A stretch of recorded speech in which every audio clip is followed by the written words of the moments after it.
espaço plural pra levantar seu astral com intimidade, informação, espaço, cultura, reflexão. Sorria, que é tempo de alegria. Sorria, que é tempo de alegria. Esse é o espaço plural. Esse é o espaço plural. Esse é o espaço plural. Quando é que você vai perceber que eu lutei pra te ter? Te quero ao meu lado, eu sei que a minha fama não é boa e o povo me chama de bem safado. Mas não quero mais essa vida de farra. Quando é que você vai perceber que eu lutei pra te ter? Te quero ao meu lado, eu sei que a minha fama não é boa e o povo me chama de bem safado. Mas não quero mais essa vida de farra. Tô precisando de dengo, não vê. Tô nem aí pra rolê, tô nem aí pra rolê. Só tô querendo você, eu só tô querendo você. Tô precisando de dengo, não vê. Tô nem aí pra rolê, tô nem aí pra rolê. Só tô querendo você, eu só tô querendo você. Larga tudo e vem me ver. Esse é o clima, menino. Opa!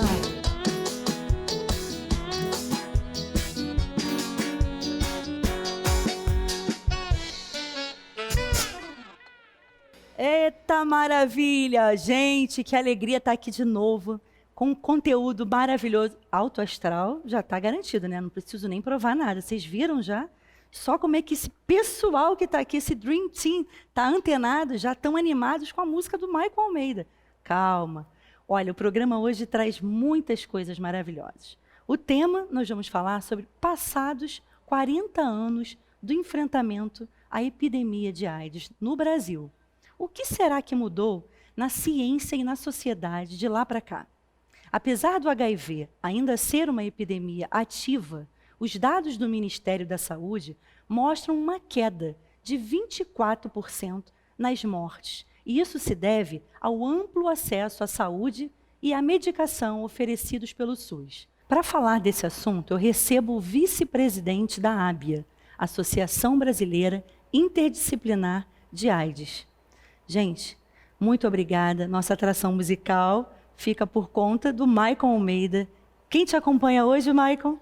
Hoje é meu baterista Leonardo Leite, na presença aí. Sejam muito bem-vindos, viu? A todos vocês presentes. Vamos começar essa conversa, né, gente? O tema é sério. A gente hoje pouco se ouve falar da AIDS.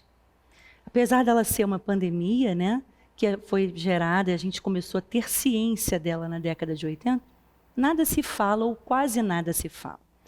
Veriano, como é que está essa situação real hoje no país? Então, primeiro, muito obrigado pelo convite e também queria já deixar um elogio ao programa, porque é muito bom a gente poder falar de AIDS, mas também falar de AIDS com música, com alegria, dançando, conversando. É assim aí que a gente enfrenta os problemas de saúde, por mais graves que eles sejam, e sérios que são, mas enfim, a gente tem que... A arte sempre é muito importante, né? Verdade. E sim, a questão da AIDS, infelizmente, é um problema ainda muito grave no país, né? Nós temos, apesar dos avanços da ciência, a gente tem ainda uma média de 11 mil mortes por ano por HIV, né? Que dá aí um aproximado de quase 30 pessoas por dia no Brasil que ainda morrem de AIDS, e com a Covid nós tivemos assim alguns retrocessos, né? No que poderia estar avançando. Então, apesar desses bons resultados, esses resultados também não se distribuem igualmente na população.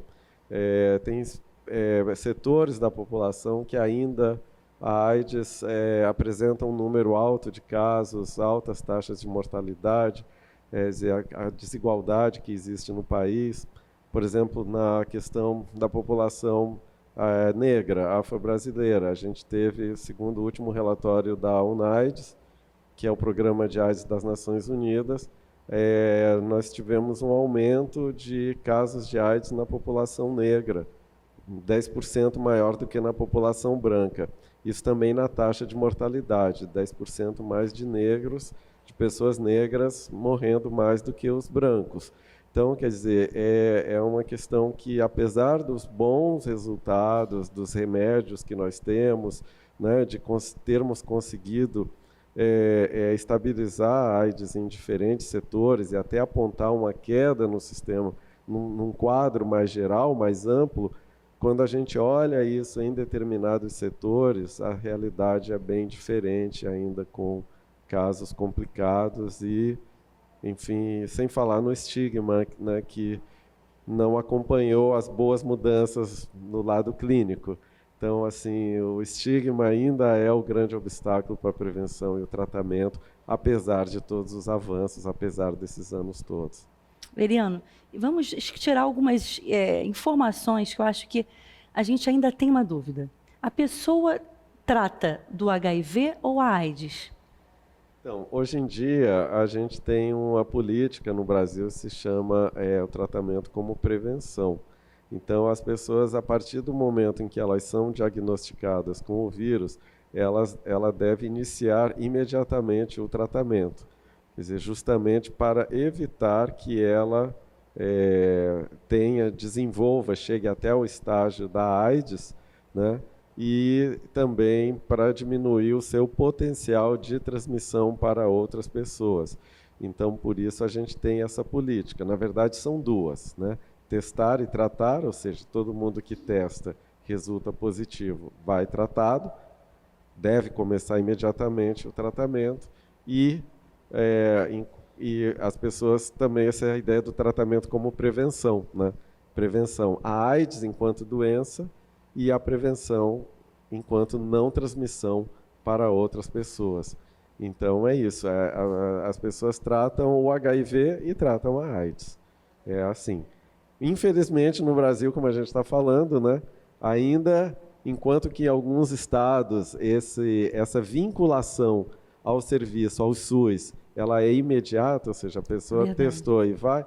Em outras regiões do país, como a gente recebeu recentemente sobre o Ceará, no interior do Ceará as pessoas estavam esperando até 4 meses para conseguir a vinculação, para conseguir entrar no sistema, ou seja, para iniciar o tratamento.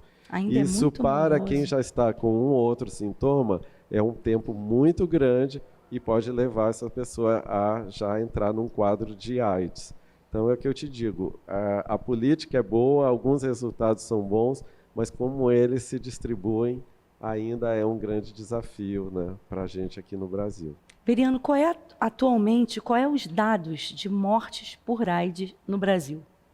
Então, a mortes por AIDS, é o que eu falei, nós temos esse número, né, de 11 mil, mais ou menos 11 mil mortes por ano, né? Antes da pandemia da Covid, a gente tinha uma tendência maior ao decréscimo, né, a uma queda dessa taxa de mortalidade.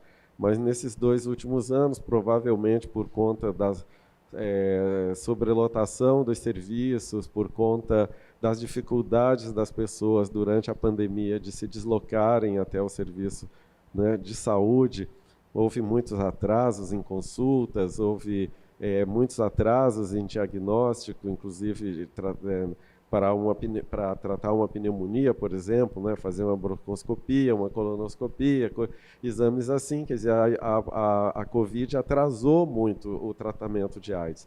Então, isso talvez esteja se refletindo, né, em possivelmente uma tendência a aumento de taxa da mortalidade, né, por AIDS.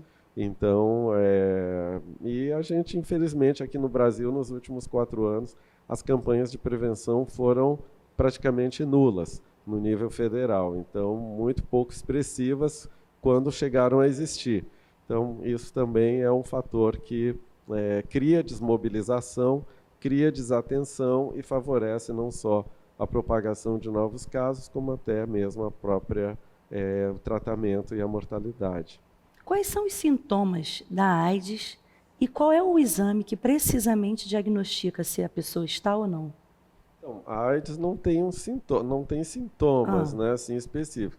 A AIDS, como a gente diz, é um estágio bem avançado da infecção pelo HIV, que é o vírus.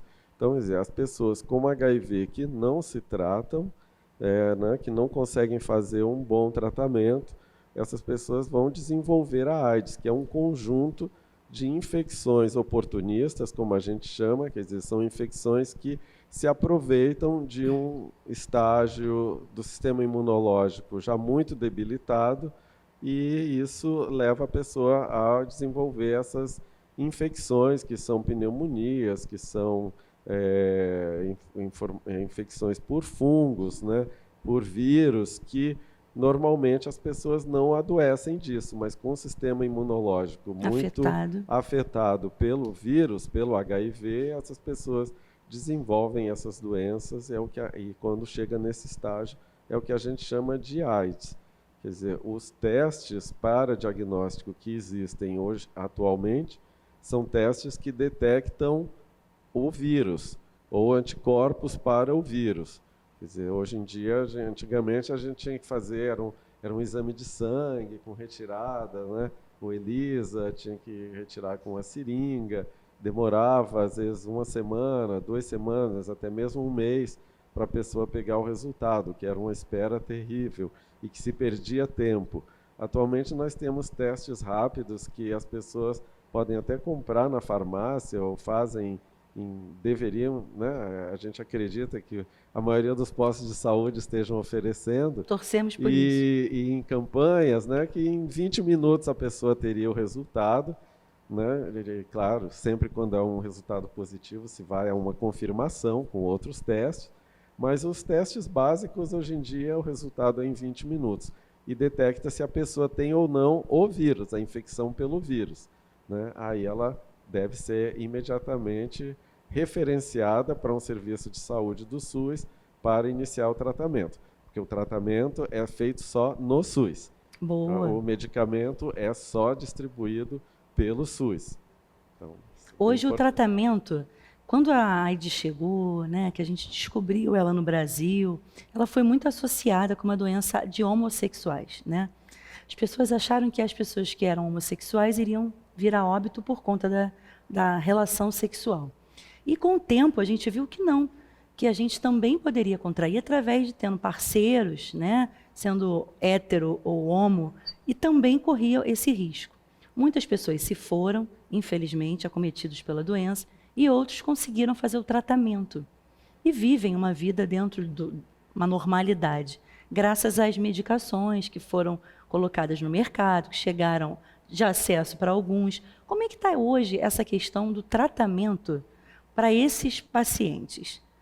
Então, hoje em dia, quer dizer, a gente tem os medicamentos que nós chamamos medicamentos antirretrovirais, que são tomados em combinação, eles realmente trazem um benefício clínico muito grande, né? Conseguem realmente oferecer uma qualidade de vida e uma extensão de vida, né? Um tempo de vida muito bom, normal, quer dizer, para as pessoas que conseguem fazer o tratamento. Mas, como eu te disse, isso a gente fala do ponto de vista clínico. Do ponto de vista social, ainda é muito difícil a vida com HIV, né, para muitas pessoas, por causa do estigma, por causa do preconceito. Né, são muitas obrigações que a gente chamaria ético-morais que a pessoa tem que cumprir, quer dizer, que são muito estressantes na vida de uma pessoa com HIV. Conta, não conta, conta para um namorado novo, para uma namorada nova, se inicia um novo trabalho, como se o trabalho vai saber, se não vai, quer dizer, chega num médico, num dentista, conta, não conta, quer dizer, é um tanto estressante, né? Enquanto que no ponto de vista clínico, estrito senso, realmente a qualidade de vida é muito boa e o tratamento é muito eficaz, e infelizmente a parte social ainda precisa avançar. E tem também nichos da população que não conseguem fazer um bom tratamento. E eu te diria assim, um deles é, por exemplo, dentro do sistema prisional, né? Essa semana mesmo nós recebemos a notícia da morte de uma pessoa no sistema prisional de Belo Horizonte, um homem jovem. Ele ficou 2 anos sem conseguir fazer o tratamento dentro de uma prisão em Belo Horizonte.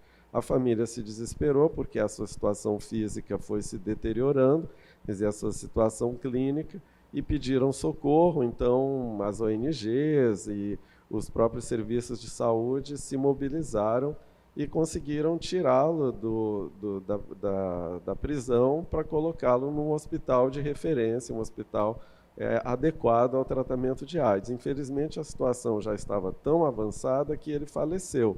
Ou seja, é isso, né? Para alguns funciona, mas para outros é tarde. Para outros é tarde. E isso não é por causa da AIDS. Quer dizer, se esse paciente tivesse tido um bom atendimento, um bom apoio, um estímulo, ele poderia estar vivo até hoje, né? Ter recuperado a sua saúde. Mas, infelizmente, é uma realidade ainda muito difícil quando a gente pensa, por exemplo, num sistema prisional. E como é que fica, Veriano, o corpo da pessoa quando ela está fazendo o tratamento? Porque, assim, eu conheci algumas pessoas que disseram que, ao iniciar o tratamento, o coquetel até, tiveram reações terríveis de erupções na pele, feridas, aberturas. Isso ainda acontece, essa contraindicação, esse efeito colateral do tratamento, ou não? Isso é um caso isolado? Sim, olha, os efeitos colaterais dos medicamentos sempre foram uma preocupação, continuam sendo, mas hoje em dia os novos medicamentos eles conseguem ter efeitos colaterais cada vez menores, com poucas reações, tanto externas como internas no corpo das pessoas.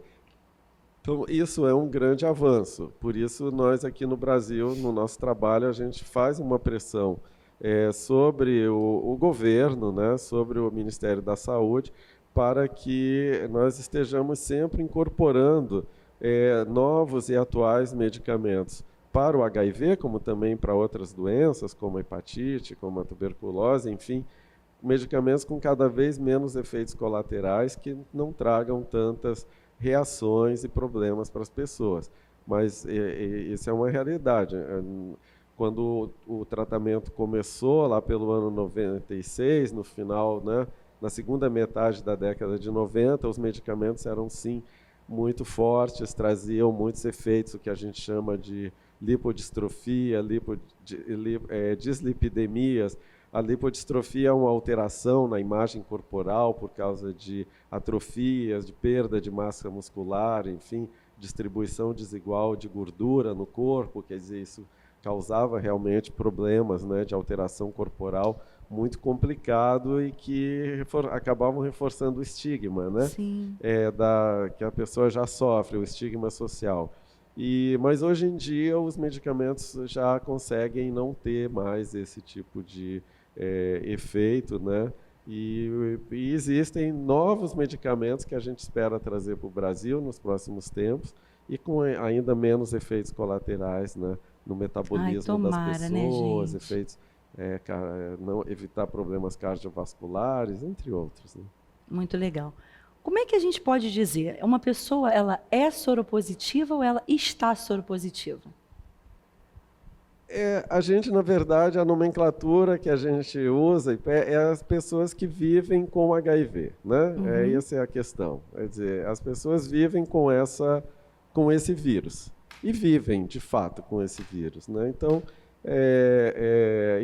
assim, não podemos saber que é uma condição eterna na vida da pessoa até a sua morte, porque nós estamos trabalhando, né? E isso é algo que toda a população tem que estar discutindo, debatendo, que é lutar pela cura, né? Sem pressão social, sem debate, sem conscientização, essa cura vai ficar distante, porque para encontrar a cura de uma doença, a gente precisa de muitos recursos, muito estudo, muita mobilização de recursos humanos, sociais, decisões e vontades políticas, né? Então, por isso é muito importante a gente debater para criar um ambiente favorável a essas pesquisas. Então, e alguma hora a cura da AIDS vai chegar, né? E, enfim, mas a gente precisa estar sempre pressionando. É verdade, a gente tem que exigir que isso esteja sendo prioridade nas questões de saúde pública, né? Porque é uma doença, é uma pandemia que acomete boa parte da população, mesmo que não esteja nas mídias, a gente sabe que existe, está aí esse caso muito recente, muito verdadeiro, e tantos outros, né, que não chegam, infelizmente, a ter acesso ao tratamento adequado e a tempo. Infelizmente, isso é uma realidade. Agora, Veriano, quando a gente fala assim, a pessoa fica indetectável, em que momento é isso? Como é que funciona? É ao longo do tratamento? Ela trata por alguns meses e a partir de algum determinado período, no que ela refaz o exame, ela percebe muitas das vezes que a carga viral está negativada, é isso? Não, é assim.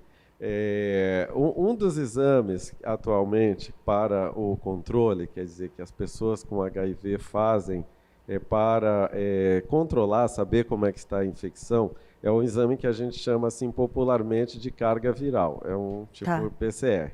Então, essa carga viral, ela avalia, ela mensura a quantidade de vírus que ela tem no sangue, né?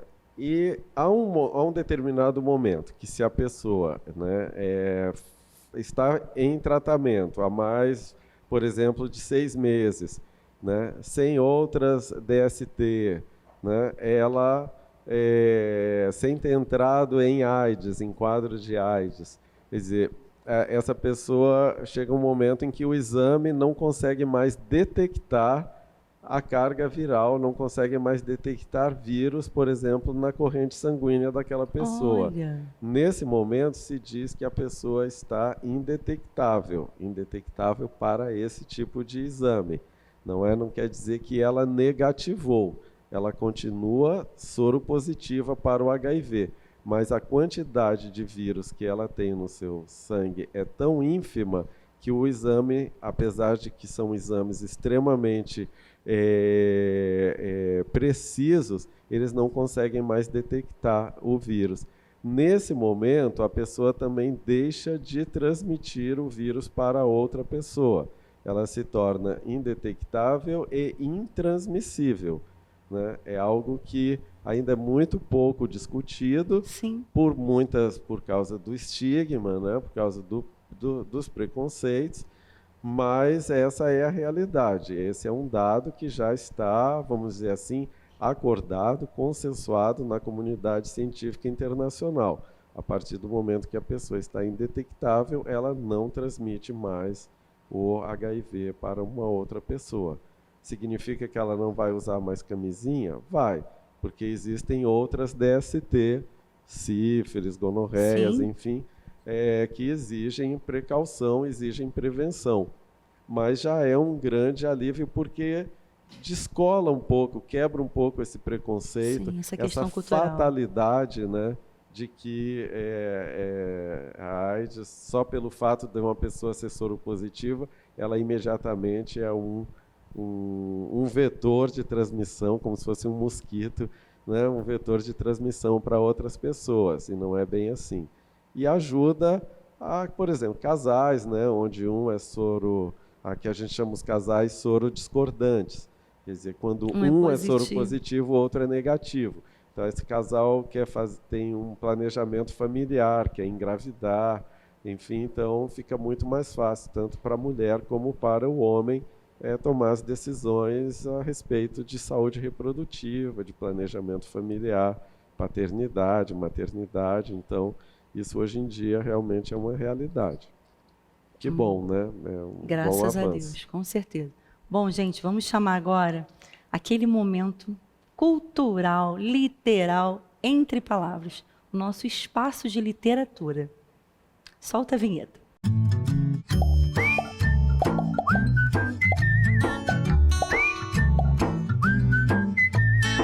Bom, e hoje no quadro Entre Palavras, a gente recebe a autora e escritora Ana Pérsia Bastos, com o livro Conforto e Educação. Ana, muito bem-vinda. Fala para mim da sua história, como é que você chegou a fazer esse livro maravilhoso? Oi, Ju. Primeiro eu quero agradecer estar aqui e agradecer a vocês por estar compartilhando com vocês também. Vamos lá. Eu sou designer de interiores. Olha. E psicóloga.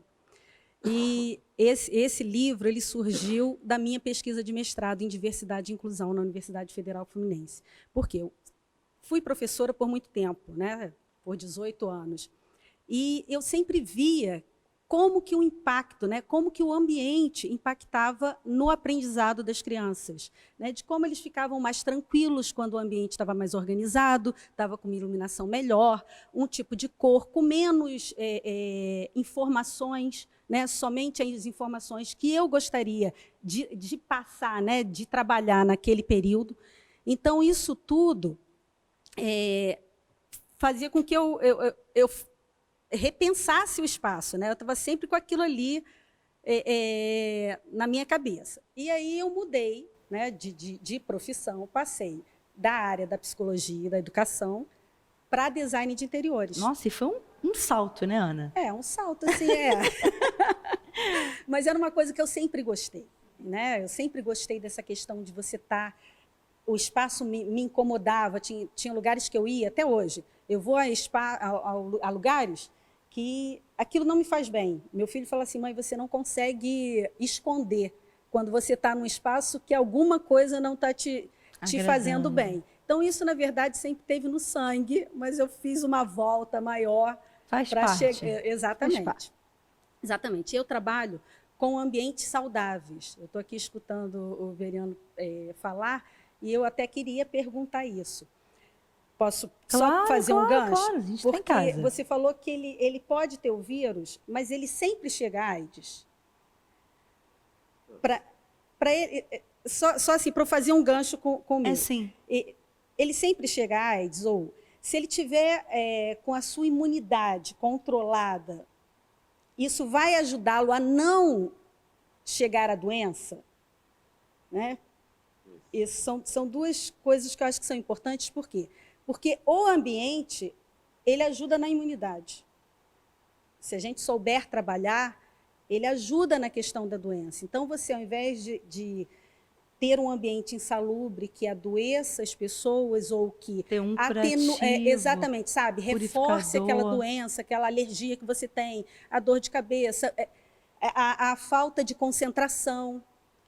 O próprio ambiente pode te levar ao contrário, a ter maior concentração, a ter mais produtividade, a ter um sono tranquilo, e você produzir os hormônios que são necessários para a gente, que a gente só produz em ambientes de escuridão profunda, né? Um deles é a melatonina, e eu queria saber disso. Veriano, aproveitar, você. Porque como a gente está falando Sim. de ambientes saudáveis, eu acho que veio a calhar, né, a gente falar próximo. Só deixar bem claro que as pessoas fazendo o tratamento da forma como o médico recomenda, as pessoas não vão desenvolver AIDS. Tá? Isso é uma questão bem clara. Agora, deixar bem claro isso. Agora, assim, a questão do ambiente, ela é super importante. Né? Por exemplo, muito se fala que as pessoas não têm oportunidade de conversar sobre sexualidade com o médico, né, durante a consulta médica ou no serviço de saúde. Mas, por um lado, a gente pergunta num debate assim, realmente é um lugar bom para falar de sexo? Um serviço de saúde? Um consultório de médico com uma luz fria, paredes feias? Né? As pessoas estão acostumadas a falar de sexo, das suas relações, das suas pegações, né? no bar, com outro som, com outra luz, com outras... Né? É uma outra atmosfera. Eu, particularmente, nunca me sentiria cômodo de falar de sexo, de falar da minha vida sexual num ambiente de consultório médico. Para mim é completamente broxante, vamos dizer assim. Né? Não tem nenhuma coisa. Então, claro que e poder falar sobre sexualidade é uma forma de prevenção, né? Não só para AIDS, como para outras DST. Então, como a gente chama, criar ambientes favoráveis também é importante para a prevenção. Né? Eu vi há algum tempo atrás, uma pesquisa da Fiocruz em sistema prisional, onde a pesquisa mostrou a importância de mudar os ambientes nas próprias naqueles lugares, naquelas prisões, onde mudou-se a iluminação, mudou-se a posição de janelas, mudou-se a altura de paredes, mudou-se, mas sim, o ambiente como um todo, o ar, a circulação de ar. Isso foi extremamente importante para diminuir os números de tuberculose dentro do sistema prisional, que são números muito altos, né? E a gente sabe que é uma doença que o ambiente insalubre leva à doença. Sim. E a insalubridade não é só a sujeira, também tem a ver com iluminação, tudo. A circulação do ar, a qualidade do ar que está ali dentro, quer dizer, tudo isso influencia. Isso que ele está falando agora tem a ver com conforto ambiental, que é exatamente sobre o livro. Então, né? Vamos falar do conforto e educação. Vamos lá. Então, o que acontece com o conforto ambiental? É você ter uma boa qualidade de ar, é você ter uma ótima iluminação para aquela atividade ou para aquele, né, para aquele lugar que você habita, é você ter uma boa temperatura, né? Então, são aspectos, a qualidade da água, isso tudo está dentro do conforto ambiental. Então, para você ter uma boa aprendizagem, você necessita que isso tudo seja visto. Entendeu? Não é somente colocar ou crianças, ou adolescentes, ou adultos dentro de espaços de aprendizagem que você não tenha uma preocupação com o ambiente, porque isso impacta na troca, na aprendizagem, na atenção, na produtividade. Entendeu? E aí isso está dentro da educação, mas também dentro do trabalho, dentro da sua casa, dentro de ambientes de lazer, porque nós vivemos 99% dos nossos dias dentro de espaços construídos. É verdade. E o impacto é muito grande. E muitas das vezes a gente não tem essa percepção pela loucura da vida, né? O nosso dia a dia corrido. A gente chega, fica naqueles locais, mas não tem nem como fazer esse rastreio, esse mapeamento, se ali é um local adequado, onde traz saúde, boas energias, controle de imunidade, questões psicológicas também, a capacidade da gente se sentir acolhida, ampliar a consciência para o conhecimento ser absorvido, né? Entram outros fatores. Outros fatores. São vários fatores que influenciam muito na nossa vida. Ai, adorei. Parabéns pelo livro, viu? Obrigada, gente. Maicon, canta pra gente. Medo ou Raiva é o nome dessa daqui.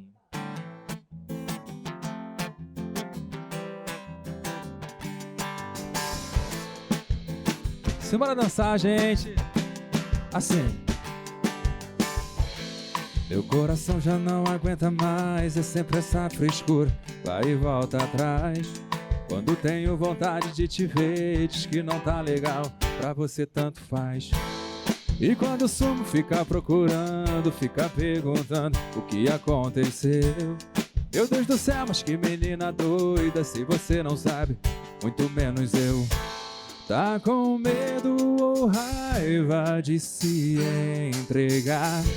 Me assume ou deixa minha vida continuar? Tá com medo ou raiva de se entregar?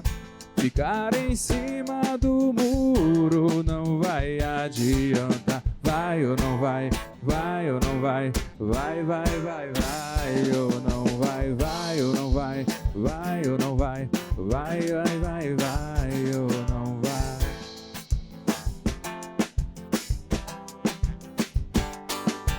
Ei, estamos de volta, gente. Agora vamos falar daquele tema, aquela dica da economia do dia a dia, que eu sei que vocês adoram.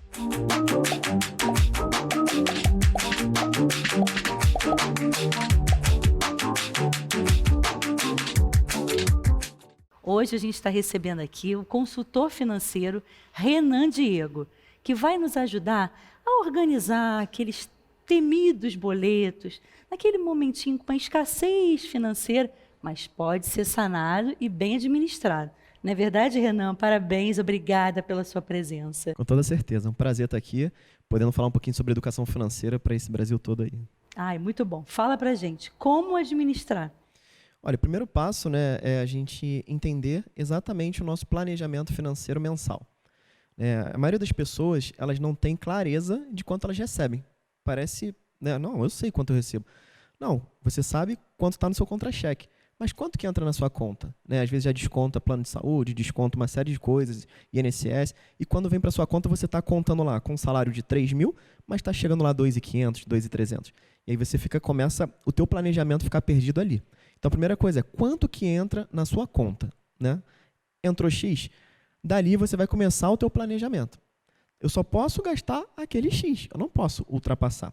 E início de ano, né, vem muito mais boleto do que normalmente, né?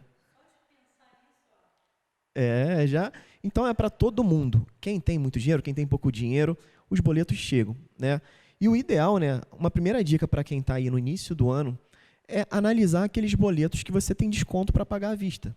Às vezes você tem uma reservazinha, ou sobrou um dinheiro, você fez uma hora extra, tá com dinheiro ali, observa. IPTU, IPVA, eles dão um desconto bem bacana, que chega a 3% até 7% pagando à vista. Então ali já dá um desafogo para você, e aquele dinheiro que você iria pagar o boleto, você já economiza, né, dinheiro no bolso. Então esse é o primeiro ponto. Só que aí você pode pensar, Renan, mas a cada 10 famílias brasileiras, 7 estão com dificuldade financeira. Sim. E como é que eu faço? Eu não tenho uma reserva, né? Aí você vai precisar parcelar. Parcelar não tem problema nenhum. As pessoas falam, vou parcelar. Não tem problema. Se você não tem o dinheiro, tem que parcelar. Você tem que pagar aquela conta, aquele boleto, vou parcelar. Mas o importante é você entender que não é só o primeiro boleto que eu tenho que pagar. Só de pensar eu nisso, tenho que pagar de acordo com as parcelas que já eu dá me até calor. predipus a fazer. Né? Se foram em 10 vezes, eu preciso ter 10 parcelas daquela. Por que eu estou falando isso? Parece uma coisa muito básica, mas às vezes a gente esquece. A gente pagou lá no primeiro mês. Aí no outro mês, a gente faz uma outra dívida. E esquece que vai pagar aquele boleto. E aí é a hora que a bola de neve começa. E aí no final do mês fala, nossa, eu não sei nem com o que eu gastei meu dinheiro. E eu tinha esquecido dessa conta. Aí você tem que pagar, aí entra no cheque especial, entra no limite do cartão de crédito, pede dinheiro emprestado. E aí começa a bola de neve. Então o ideal é você sempre ter esse planejamento. E aí eu falo, você tem que ter um planejamento, pode ser numa planilha, num papel de pão, não importa o lugar. O importante é saber quanto que eu recebo, é X. Quanto que eu já tenho de gastos comprometidos nessa receita. Ah, tá aqui, até o mês tal. Tá bom, então eu só posso gastar tanto. Então, digamos, eu posso gastar mais R$500. Então, se eu vou trocar de geladeira, fazer qualquer coisa, eu tenho que colocar somente naquele orçamento. Eu não posso ultrapassar aquilo. Isso dá uma clareza absurda para as pessoas não entrarem nessa bola de neve das dívidas. Então, vamos lá, Renan. Só para quem está nos assistindo entender direitinho que o Renan é super didático. Eu mesmo já estou gostando. Então, vamos lá. Você tem seu contra-cheque. Aí, vamos supor que lá no seu contra-cheque, seu salário bruto, que é aquele que vem sem desconto, de nada, é 3.000. Ok, você bota lá, bruto. É o que você recebe, acordado com a empresa. Mas o que você vê entrar na sua conta é aquilo que é deduzido. Ou do imposto de renda, ou de plano de saúde, descontado na fonte. Então, você só pode criar a sua organização financeira com o valor líquido que entra. Feito isso, faça uma planilha anual, pode ser no papel, quem já tem intimidade com o mundo dos computadores, eu não sou dessas, obrigada, eu sou do papel, faz aquela coluninha, bem simples, gente, o que o Renan está falando é dica para o dia a dia, para todo mundo, para facilitar o entendimento do que se pode gastar para não viver no aperto, porque assim, dinheiro está escasso, né, gente? Então, o segredo é saber administrar. Então, feito isso, anota ali. Se eu me comprometi que eu vou pagar o pneu do carro, que já está careca, vai ter que fazer vistoria, e eu tive que comprar em 10 vezes o pneu, então eu tenho que projetar janeiro, fevereiro, março, abril, e assim por diante, até completar o 10º mês. E aí, colocando as outras despesas também, para que a gente veja quanto vai sobrar, honrando com esses compromissos já firmados, e até para viver, né, Renan? Com toda certeza. E também investir para o seu futuro, né? Às vezes você quer ter uma casa melhor, um carro melhor. Se você ficar só pagando boleto, você não vai viver, você vai sobreviver. É verdade. Então é importante ter sobra de dinheiro. Ah, mas está apertado. Tá bom. A próxima dica é para ajudar quem está apertado mesmo pagando as contas. Todo mundo anotando, hein, gente? Vamos lá. Uma coisa é você estar ali no 0 a 0, né? A outra é, se você está no 0 a 0, você precisa fazer sobrar dinheiro. Né?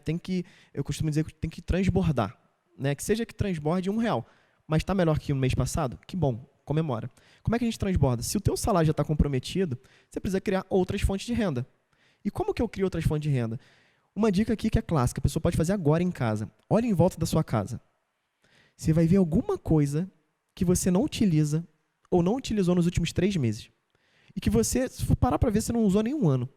Às vezes tem lá, por exemplo, na minha casa, tinha um filtro, que eu me mudei, aí tinha um filtro, agora mudei o filtro de água. E tava lá parado, uns 3 meses. Eu falo 3 meses porque a cada trimestre eu faço essa limpeza Que legal, em casa. olha só. E dá uma boa grana. Porque você olha, é um filtro que agora foi R$400. É uma bicicleta que está lá, é só trocar o pneu. É uma máquina de lavar que você está com uma lá encostada. Ar-condicionado parado, moto, que eu já vi de gente. Às vezes eles conseguem R$10 mil assim, que estava em casa. E às vezes estava no cheque especial. Então é só olhar dentro de casa. Quem tem filho pequeno como eu, cara, as roupas vão muito rápido. Então vai, vende as roupinhas, transforma em dinheiro para comprar outras roupas ou fazer qualquer outra coisa. Então a dica é, olha em volta da sua casa. O que tem na sua casa que você não está usando mais? Desapega. Esse é o ponto, porque vai fazer dinheiro. Tem dinheiro na sua casa agora, nesse exato momento. E você está reclamando que não tem dinheiro na conta. Gente, me esperem chegar, tá? Não começa a botar nada à venda antes de eu chegar, não, que eu estou trabalhando. Por favor, fica a dica do Renan, mas não bota o pé da letra, não. Exatamente. E aí você começa a criar uma nova fonte de renda, que vai começar a te ajudar. Uma outra dica bem interessante, hoje tudo está caro, né? Você vai no supermercado, está tudo caro. Para comer está caro. Mas a gente precisa se alimentar. A dica é a seguinte, para mercado, né, para ajudar a galera do dia a dia. Primeira coisa, antes de ir no mercado, pesquisa. Né? Hoje em dia você vê supermercados um do lado do outro. E às vezes a gente quer ir sempre em um, e do lado, se você pesquisasse, você teria uma economia que varia de 15% a 20%. Então, 15% a 20% numa compra de R$1.000 são R$150, R$200 que vai para o seu bolso. Né? Que você pode estar investindo em alguma coisa, um conforto, algo melhor. E outra, sempre procura, hoje nos supermercados, tem muita programas de fidelidade, dependendo do supermercado, que você só se associa, não precisa pegar cartão, não precisa nada disso. Só baixar o aplicativo e você consegue desconto nos produtos. Ou seja, a pessoa que está na sua frente pagando a conta, ela está pagando mais caro que você porque você só baixou o aplicativo. Outra, hoje em dia tem muitos aplicativos que você recebe cashback, que é um dinheiro de volta. Então, às vezes, 10% da tua compra pode voltar para você. Então, eu costumo dizer que se você tem despesa, você tem dinheiro de volta para você. Você só precisa saber utilizar. Então, hoje, tem muitos aplicativos, tem os próprios aplicativos dos supermercados. E o famoso pesquisar, né? Minha mãe dizia isso. Eu pesquiso porque eu quero economizar meu dinheiro é suado. Né? E as pessoas hoje, elas não querem, elas querem pedir no aplicativo e vir a comida. Tá tudo bem, se está tudo bem na tua vida financeira, você fazer isso. Mas se está apertado, vai ter que ir para a rua. Aí já é um luxo, né? Vai bater perna, vai ter que pesquisar, porque vai te dar uma economia muito boa. Isso é o dia a dia, porque todo mundo faz compras. É verdade. Não, mas agora me diz uma coisa. Você acha que é uma prática, por exemplo, tem o supermercado A, B e C, próximos. Você acha que eles não têm, assim, como se fosse um acordo, do tipo assim, a gente mantém no mesmo preço, tal produto, ou você acha que ainda pesquisando a pessoa consegue encontrar entre os concorrentes uma margem realmente? Porque assim, teve uma época agora na pandemia que tudo estava igual. Você não tinha essa de oferta. Para ter oferta era quase no tapa. Aí a minha pergunta é, ainda está valendo isso? Com toda certeza. O nome já diz concorrente. Porque senão ele vai na maior marca. Se o preço é o mesmo, eu vou na marca mais forte. Então, sempre vai ter preço diferente. E olha que interessante. Às vezes tem um supermercado A. Tem o dia da carne lá, que é, por exemplo, segunda-feira. No B, é na terça. No outro, é no outro dia. Então, você pode pesquisar o preço da carne no melhor dia deles. E sempre vai ter um preço melhor. Ou então, você foi no mercado na terça-feira e já passou do mercado A. Você vai lá no mercado A comprar a carne. Só que naquele dia está no mercado B a promoção. Então, essa diferença te ajuda no custo. Demais na sobra do teu dinheiro para você, né, sobrar para começar a investir, fazer o dinheiro multiplicar. Eu sempre falo que as pessoas elas têm que começar a ter dinheiro sobrando para multiplicar. Porque se a gente ficar esperando trabalhar só para pagar boleto, gente, a gente vai só sobreviver, né? Não, e fica até triste, né, gente? Já tem boletos para pagar. E ainda não ter o dinheiro para ter uma festinha aí num final de semana com a família, só pagar a conta, desanima mesmo. Agora imagina, você ter R$500 no final de um mês para poder levar sua família para passear. Só com isso que eu falei. Quem conseguir isso, gente, procura o Renan nas redes sociais, tá? Para falar para ele aí do seu caso de sucesso, porque é isso que a gente tem que fazer mesmo. Ter inteligência para poder economizar em tempos difíceis. É aí que está o desafio. Muito obrigada, Renan. Adorei sua presença. Foi um prazer, viu? Gente, agora vamos falar daquele momento fofura. Os nossos pets. No quadro pet, gente, quem tem um bichinho que procura saber dele, das doenças dele, da saúde dele, então não sabe como resolver? Calma. calma, a gente sabe o que fazer para manter os seus pets saudáveis. E quem vai dar essa dica para a gente hoje é a doutora Melise Canepelli.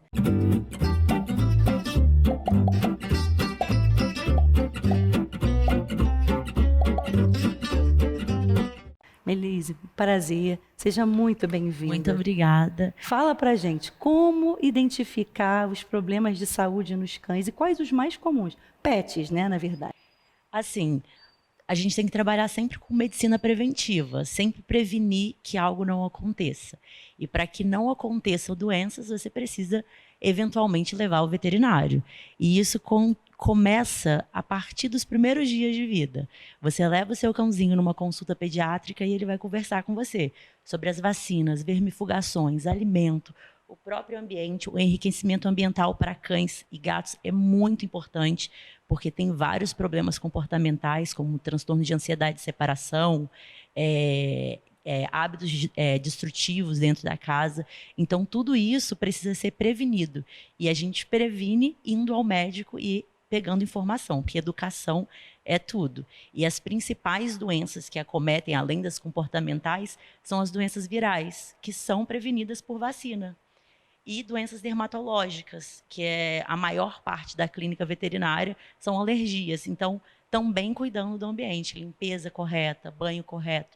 Tudo isso você consegue prevenir que seu animal adoeça. Melise, um cãozinho, por exemplo, que tem uma alergia crônica, ele está com a alergia pelo ambiente em que vive ou ele pode ter essa predisposição alérgica?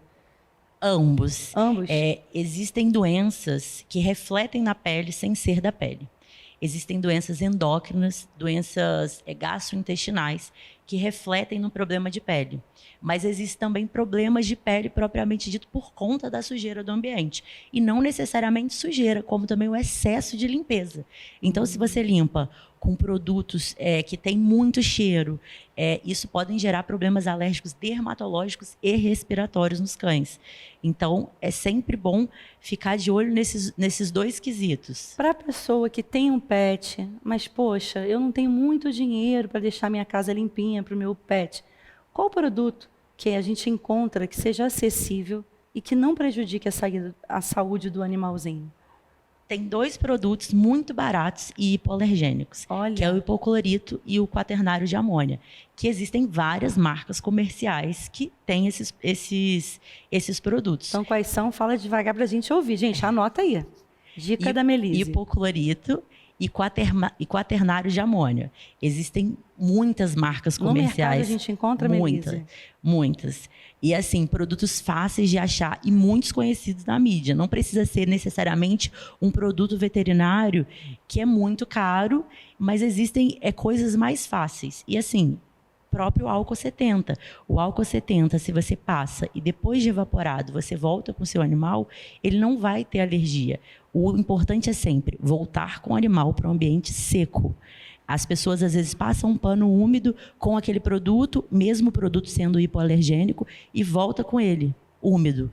Esse contato gera alergia. Vocês sabiam disso, gente? Nem eu. E olha que eu já tenho animal há muito tempo.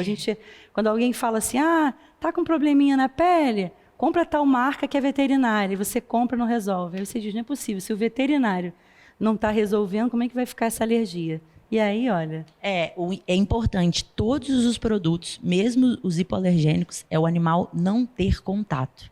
É você esperar aquilo evaporar, aquilo sair do ambiente e você voltar.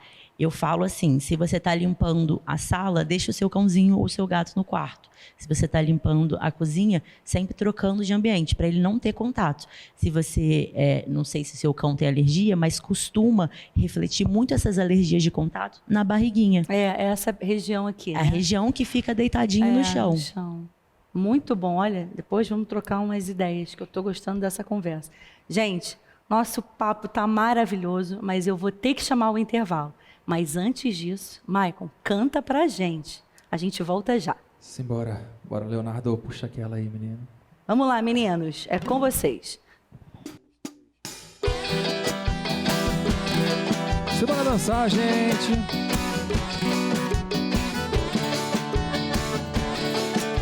Assim. quando alguém me fez eu desacreditar que existe amor, e no meu coração pisou, e é por isso que eu tô assim, sem enxergar o sentimento que cê tá sentindo. Pra você é amor, pra mim é risco, eu não tô pronto pra me arriscar, mesmo que você prometa me amar, mesmo que prometa me cuidar. Os pacientes soropositivos que têm ou não AIDS podem transmitir o vírus a outras pessoas pelas relações sexuais desprotegidas, pelo compartilhamento de seringas contaminadas ou de mãe para filho durante a gravidez e a amamentação, quando não tomam as devidas medidas de prevenção. Por isso, é sempre importante fazer o teste e se proteger em todas as situações.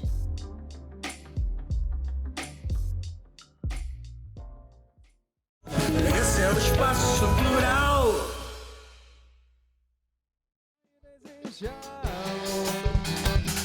Se for amor, você vai esperar o meu coração curar. Se ainda existe amor, ai, se for amor, você vai esperar o meu coração curar pra te amar.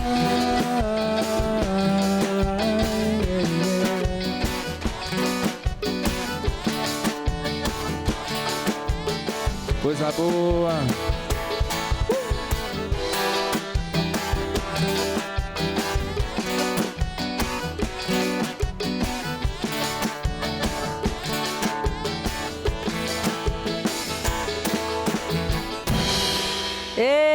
Que loucura, que energia lá em cima, hein, gente? Estamos de volta. Vamos respirar, né? Porque é muita emoção, é muita música boa. Vocês estão vendo que os convidados se animaram, né? Não tem como ficar parado aqui. Mas vamos retomar para falar sobre 40 anos passados de tratamento da AIDS no Brasil. Veriano, vamos fazer um mitos e verdades agora, assim, para o pessoal que está nos assistindo, que tem muita gente que ainda tem muita dúvida sobre a doença. Coisas que a gente fala assim, poxa, mas já temos 4 décadas que a gente convive. Mas muitos mitos e verdades se misturam nas redes sociais, nos meios sociais. Minha pergunta é, uma pessoa, uma mãe, ela que é soropositiva, uma mulher que é soropositiva, ela pode ter filhos? Pode, como eu falei antes, quer dizer, ela, a partir do momento que ela faz o tratamento antirretroviral, ela tendo a carga viral indetectável, ela não vai transmitir o HIV para o feto, né? Ainda há uma restrição quanto à amamentação, por uma questão de precaução, mas ela vai poder sim ser mãe, né? Como o homem também, soropositivo, ele estando indetectável, com a carga viral dele indetectável, como eu falei, ele vai poder engravidar a sua esposa, né, e sem risco de que ela se infecte para o HIV. Então, isso já está cientificamente comprovado. Tá, uma pessoa que tem o vírus está com uma ferida. Tem risco de eu tocar no sangue da pessoa? Isso é transmissível? Não tem. Como eu falei, a questão... É mito, gente. Gente, tá assim, ó, quando as pessoas... Tem um quadrinho que a gente usava muitos anos atrás para as pessoas pensarem para ter a transmissão para o HIV. É preciso ter 3 coisas quando a gente fala para a transmissão do HIV. Um triângulo, imagina um triângulo. Numa ponta tem que ter quantidade de vírus. Ou seja, se a pessoa está com a carga viral indetectável, ela não tem quantidade de vírus para infectar a outra. Então, isso já é um ponto. Outro ponto é a qualidade do vírus. Ou seja, em contato com o ar, o HIV já perde muito da sua potência. Ele perde potência na saliva, né? Ele tem uma quantidade muito pequena na lágrima, por isso não tem no suor, por exemplo. Então, eles são mitos, né, que transmite pelo suor, pela lágrima, pela saliva, pelo beijo. Não é assim. Essas substâncias ou não tem quantidade ou não tem qualidade o vírus ali.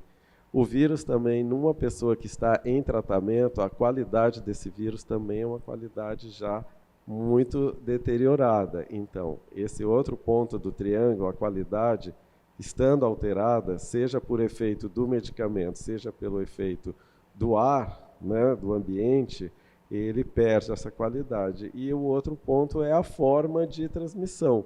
As formas de transmissão para o HIV, em geral, é pela via sanguínea, né, e pela via sexual por causa dos fluidos sexuais.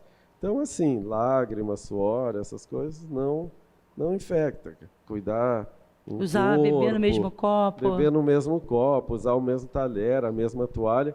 Isso são, infelizmente, delírios, tá vendo, mitos gente? Vamos que aprender. Existem, né, produzidos ainda pela grande ignorância que a gente tem ainda sobre a AIDS, né?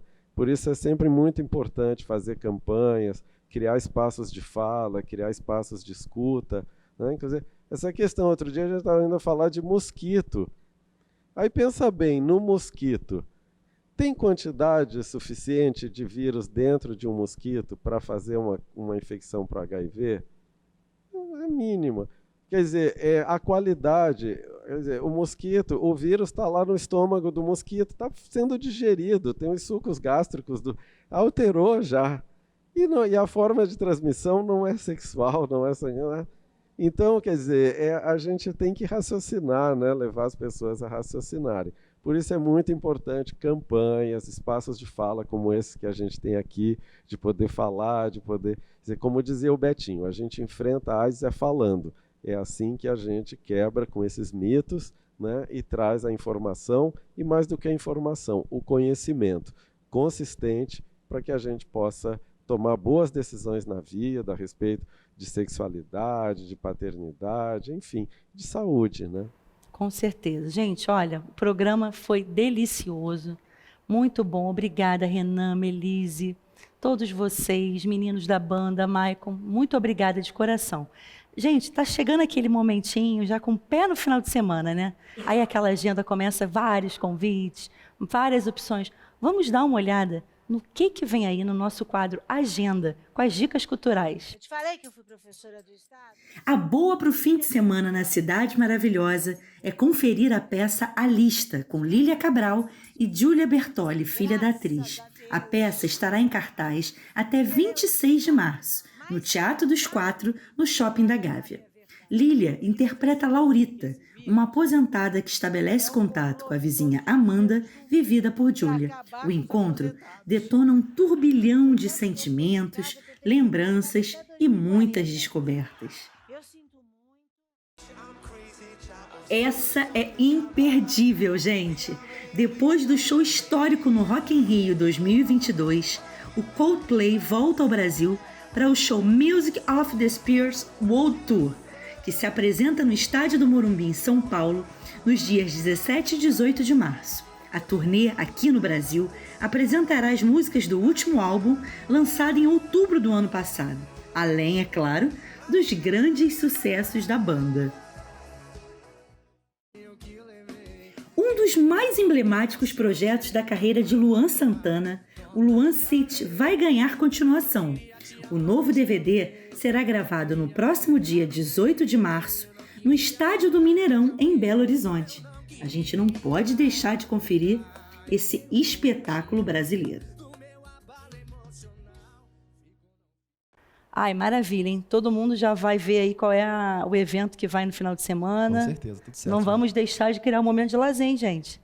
Maicon, canta pra gente mais uma, por favor. Simbora. Vamos puxar uma romântica, então, Vamos. Os Corações Apaixonados. Essa aqui é autoral, o nome dela é Pedido de Casamento. Ai, meu Deus, agora não, hein, gente? Agora não. Muito linda, da Cris Aleixo, compositora lá de São Paulo. Simbora assim. Deixa eu cuidar de você a vida inteira. Vem ser meu amor, minha amante, minha companheira. Deixa eu te mostrar o que é amor de verdade. Vem comigo sem medo, ser minha metade. Tô entregando o meu coração. Me disseram, perdi a razão. Não tô nem aí, não quero despedida. Vem pra mim. a vida. Te levar café na cama está nos meus planos. Te dar 1000 beijinhos, fazer cafuné por todos os anos. Ser jogando